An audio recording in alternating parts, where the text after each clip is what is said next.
வெங்கடேஸ்வர சுவாமியை கோவிந்தா என்று ஏன் அழைக்கிறோம்? கோவிந்தா என்ற பெயர் உருவானதற்கான ஒரு கதை உண்டு.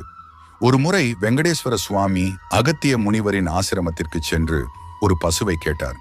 ஆனால் துணைவியார் இல்லாமல் பசுவை தர முடியாது என்று முனிவர் கூறினார்.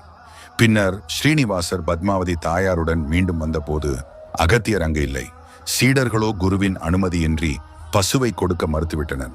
இதனால் கோபமடைந்த சுவாமி திருமலைக்கு திரும்பினார். நடந்ததை அறிந்த அகத்தியர் ஒரு பசுவையும் சீடர்களையும் அழைத்துக் கொண்டு சுவாமியை பின்தொடர்ந்தார்.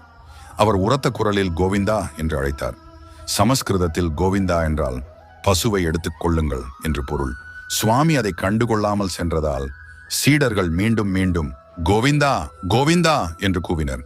சிறிது நேரத்தில் சுவாமி திடீரென மறைந்துவிட்டார். வெங்கடேஸ்வர சுவாமி தன்னை கோவிந்தா என்று அழைக்கச் செய்வதற்காகவே 7 மலைகள் இறங்கி வந்தார் என்று பெரியவர்கள் சொல்வார்கள். இதுவே